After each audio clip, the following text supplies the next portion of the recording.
Welcome back to 7 Moons Astrology. Today we are talking about the United States Pluto return, what it is, what you need to know about it, and why this is such a noteworthy time in the astrology. It's coming exact here on the 22nd of February, so yeah, that's 2/22/2022. And towards the end of this discussion, I'll share a little bit about what I think those repeating twos signify in the context of this energy. But first, I want to bring us down to earth a little bit because I've been getting a lot of messages on my Instagram, people sharing articles about this, asking me, is this real? What does this mean? And I think that there's a little bit of fear surrounding this energy, and people don't know what the future may hold, and of course we never can, but we can use astrology to explain the context of what's going on here in a way that feels productive and helpful. So that's my intention with this. So first we need to talk about, what is a Pluto return? What does that even mean? A Pluto return is marked by the point at which Pluto comes all the way full cycle back to the point at which it was at the inception or birth of an event, right? This is like a Saturn return. Saturn's full cycle is 30 years, but Pluto's full cycle is 244 to 248 years. So we don't experience Pluto returns in our personal lives. We experience them on a more societal and generational scale, for the instance of something like a nation. So if I pull up the US birth chart here, what you're looking at is the chart drawn for July 4th, 1776 at around 5 p.m. when the Declaration of Independence was thought to have been completely signed. And at that moment in history, Pluto was at 27 degrees, 33 minutes Capricorn. Now, 246 years later, Pluto is at 27 degrees Capricorn, and it's quickly approaching that exact aspect at 33 minutes. So that's what a Pluto return is. Very slow moving energy. So it's not to say that on the 22nd, there's going to be some catalytic or apocalyptic event for the United States.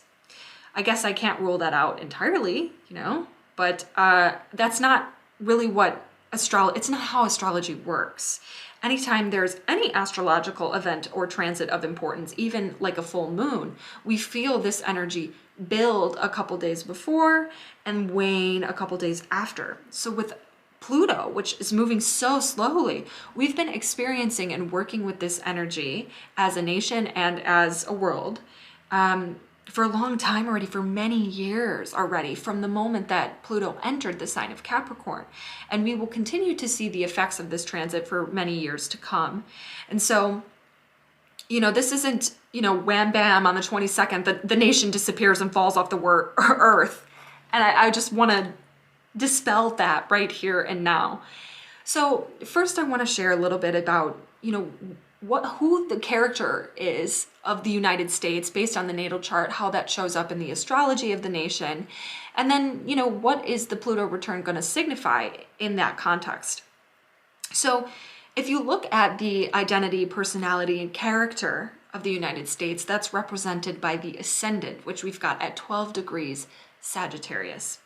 Sagittarius is about free-thinking philosophy. It's about our morals and our ideals. It's about how we express ourselves spiritually and religiously. It's about what we judge to be right and wrong. And it's about adventure and the evolution of the soul and the free-thinking individual. And so obviously, it goes without saying that the United States really embodies that kind of energy. And of course, its independence was created in opposition to tyrannical religious control, right, of the UK. So, when you look at the United States, Sagittarius is who it is. Sagittarius embodies how the United States represents itself. Jupiter, of course, is the ruler of Sagittarius, and it's situated in the 8th house of Cancer.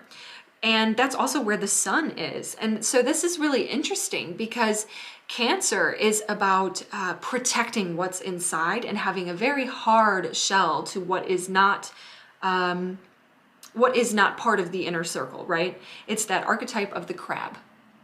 And so, we've got this inside world that we wish to take very good care of and protect, and this outside world that we couldn't give a crap about, right? And we've got a wall or a barrier up against what goes on outside of what we would consider the family unit.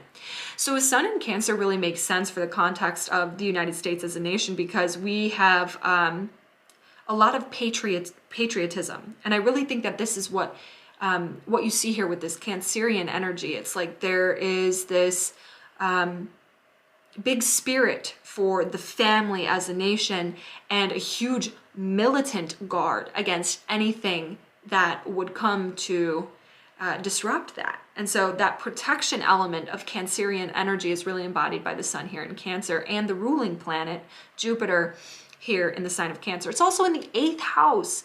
This is also significant because the 8th house represents joint finances, things like taxes. It's about how the United States uses its resources and how it shares its resources.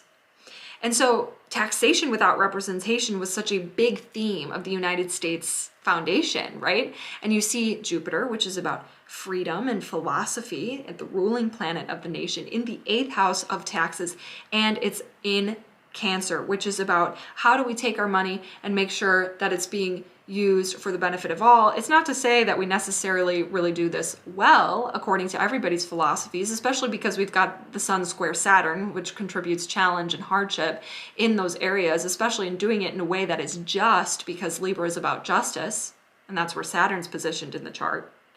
But that is what the US is striving for, right? The moon is in Aquarius in the 3rd house of communication. So interesting, because that's all about free speech, right? That's exactly what the United States is about. It's one of the big tenets of the United States. And so Aquarius is about what's good for the collective by thinking about what's good for the individual. And it's about freedom of thought, original thinking. The 3rd house is about communication. It's about media. It's about sharing ideas and connecting with other people. It's associated with Gemini. And so this is so interesting, the way that the core values and tenets of the United States are expressed in the big 3 alone of the United States chart. Now, of course, the North Node is another area of interest, because the North Node describes the karmic purpose of the incarnation of this nation. Like, what is it really setting out to do and achieve in the context of society's story and evolution? And it's in Leo in the 9th house. And so Leo is all about, stereotypically being the center of attention and leading the way. And the United States is thought to be one of the great powers, perhaps the most formidable power in the world, in all of the history of the world. And it wants to be seen. It's loud. And what it does is very much so on display for the rest of the world to see and watch. And in the 9th house, that's Sagittarian themes again. That's about our foreign affairs, what we're doing in other nations. We've got a huge, loud, look at me presence in other nations in a way that other nation states do not. It's also about what we believe and our philosophies, and making that very loud and present for all others to see, and doing it in a way that is in the context of leading. But one of the things about Leo is that it's a fixed sign. And so it can be a little bit dogmatic with the way that it enforces and gets its point across, right? So you can see that, is very much part of what the United States is meant to do in history. So that brings us to Pluto and what's going on with this Pluto return. So let's zoom in here and look at Pluto in Capricorn. Well, Pluto here, it's in the 2nd house, and it's in the 2nd house Capricorn. What do all these things mean? Well, okay, 2nd house has to do with our values, because it's associated with Taurus and the native zodiac. So it's what we value, it's how we eat, it's our resources, financial, food, water, power, energy. Capricorn is governments, it's corporations, it's big hierarchical structures, and it's about rules and regulations, systems. Pluto, it's about power, abuse, control, secrets, manipulation, corruption, lies, truth, the difference between the two. It's about occult issues and taboo topics and sex abuse and everything that we want to make sure is not known to the outside world, right? It's the underrealm. It's the process of death and rebirth. It's the process of transformation. It's the process of alchemy. It's the duality between light and dark. That's what Pluto represents. It's associated with Scorpio. So, now that Pluto is coming around to the exact point at which it was when the United States was created, we're at a big, big point in time here where all of those aforementioned topics are up for a huge transformation, right? So to get an idea of what this is going to mean, we have to look at history to see what Pluto returns have done in the past. And that's a little bit challenging, actually, because we don't really have too many examples of nation states that are around and have been around long enough for us to see what a Pluto return does, right? That's about 246 years. So what I think we can do here is we can take a look at a piece of work from an astrologer, Lynn. And she's done some quick research about what the Pluto return did most famously in the Roman Empire. And so I'm going to share my screen here and show you this. This is her website, astrodynamics.net. And you can pull up this article here to read it. I'll link it in the bio below. But Lynn has shared a little bit about, history with the Roman Empire and their Pluto returns. They actually had 2 of them. So the empire, I should say, was created in 27 BCE, right? And its first Pluto return then was around 216 to 222. Those 2s again, CE. And so what she says is, here in this first Pluto return, we've got the collapse of the Severan dynasty, the last lineage of the original principate founded in 27 BCE. The Roman Empire was no stranger to political corruption and assassination and brutality, but under the first Pluto return, every emperor in this dynasty was assassinated or murdered.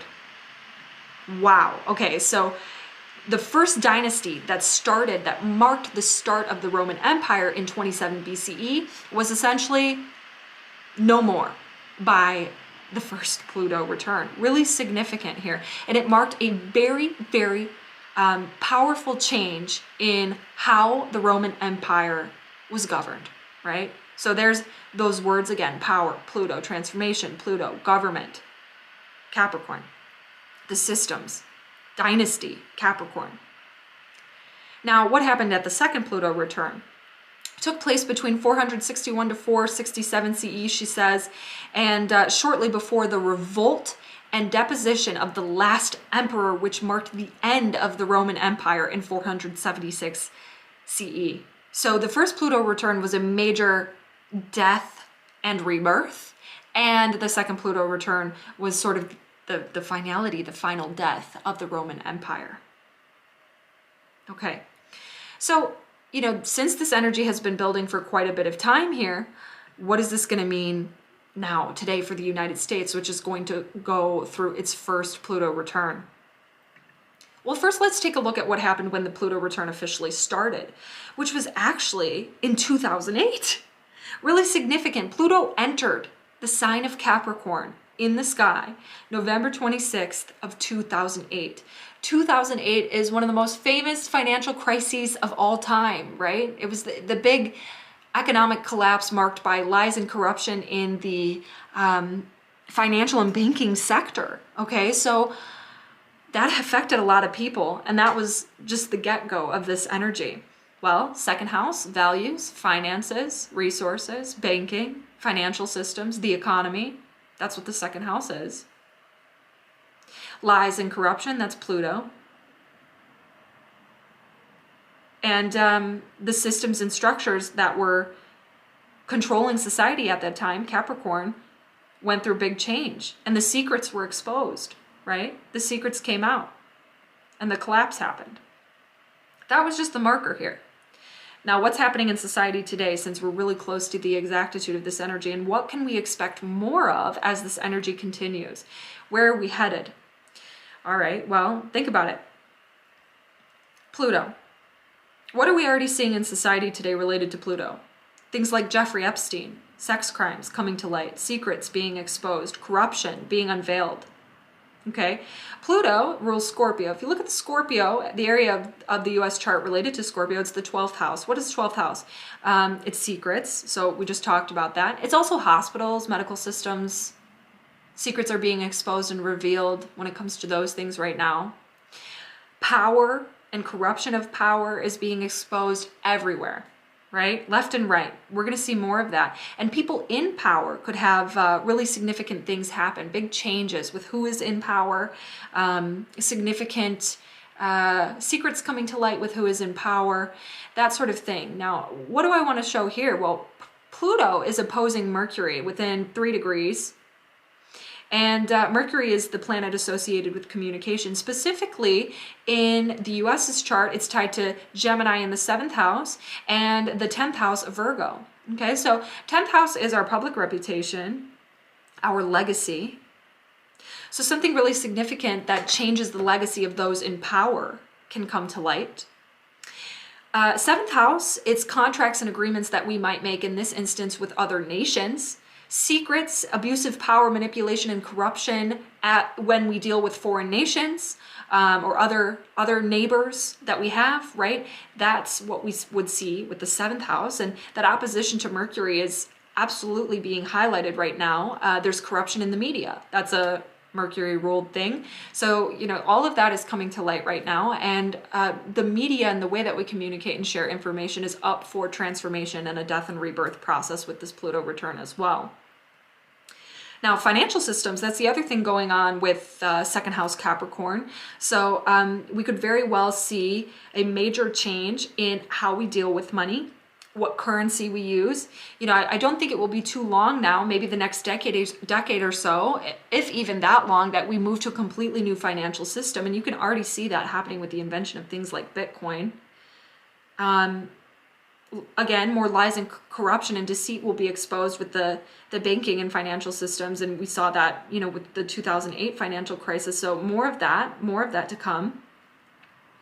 Corporations in the way that they lie, cheat, and steal, right? That's Capricorn. Governments in the way that they lie, cheat, and steal. The rules and regulations that we see right now, they have been just doing their damnedest to get more control and get more power. That's Pluto. Get more and do it through rules and regulations, and that's Capricorn. And it's exposing all the lies and it's affecting the economy. So we're just going to get more and more of these things, right? And what it's going to do, it's going to force the US into a position where nothing will look the same. Nothing will be the same. Everything will be exposed. The truth has to be revealed. And this is when it gets revealed. You know, this period in time. And it's been happening. It's been building. It will probably continue for the next decade or so. You know, that the nation will look completely different. Let's call it that. Everything about it will be kind of a rebirthed situation. And the way that power is dealt with will look different, especially when it comes to money.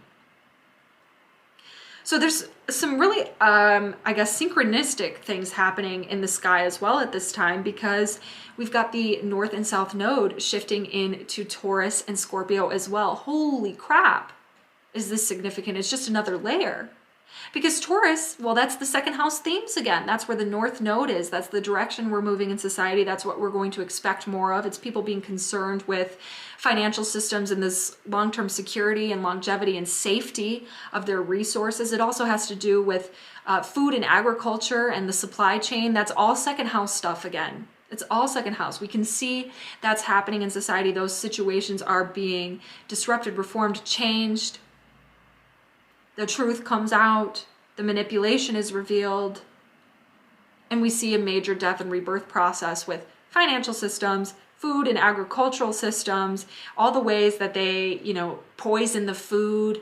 People are becoming much more concerned with the quality of their food and the purity of their food and the truthfulness of what people tell us and what the corporations tell us about how they produce the food, all of that stuff coming up with North Node and Taurus. Financial, food, resources in general, values in general, what we value. And then the South Node in Scorpio, you know, again, that's that moving away from the Plutonian themes of lies and abuse and manipulation. We've got to expose these things. The corruption has to come out.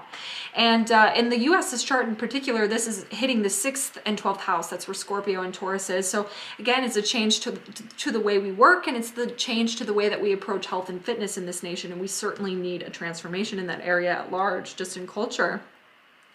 So what did we say? Okay, politicians falling from grace, right? That could happen. Sex crimes and secrets and all that hidden stuff comes to light.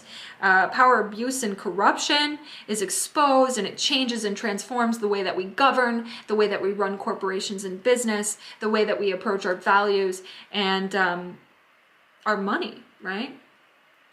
All of that coming up. All of that coming up. So then let's bring us back to the date, 2/22/2022. What are twos? Well, twos are about duality. That's exactly what Pluto is. Death versus birth and life. The balance between the two of them. The oscillation, one or the other. Striking the balance, black versus white, good versus bad. What is evil? What is good? What is true? What is false? The duality. Duality. Two, of course, having to do with the second house and Taurus. Values, resources, money, systems of administering resources to the world at large. All of that up for transformation. So is this going to be the death of a nation? Well, I can't tell you that for sure. But you can already see where we're going. And it doesn't, to me, feel like the end of a nation. It feels like a complete transformation and rebirth of the nation. A change of power. A change of power, for sure. Hopefully to be in a way that is much more aligned with where we want to go. Where we want to go at this time. So, you know, it's actually a nodal square for the United States. So with the North Node in Leo, as the North Node in the sky goes through Taurus, it makes a square.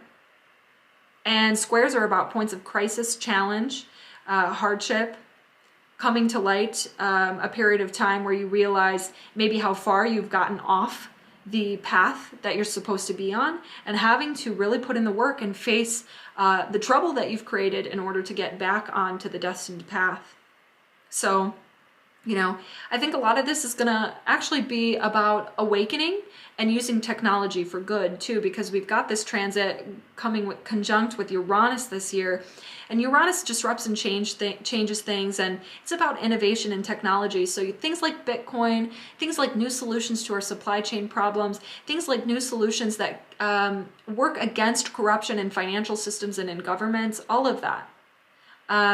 Changes and transformations to the way that we deal with food and resources, and awakening to what has been wrong here, what has been untruth here, and what has been meant to subjugate and control and suffocate liberation. Because that's what Uranus is all about, and that's also what this nation is all about.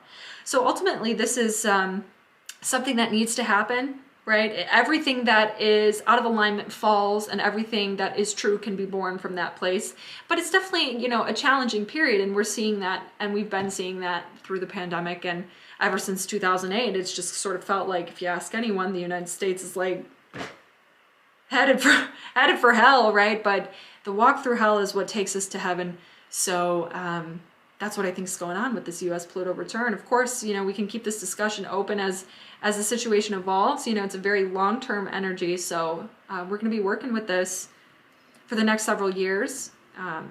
We'll see if anything apocalyptic happens on the 22nd, but I'm not expecting it, and I hope this helps educate you about what's going on and keeps you in the know. So thank you so much for watching. If you like this video, subscribe, leave me a like, share a comment with me, share this video with your friends, and I'll see you in the next one with Energy. Sarah.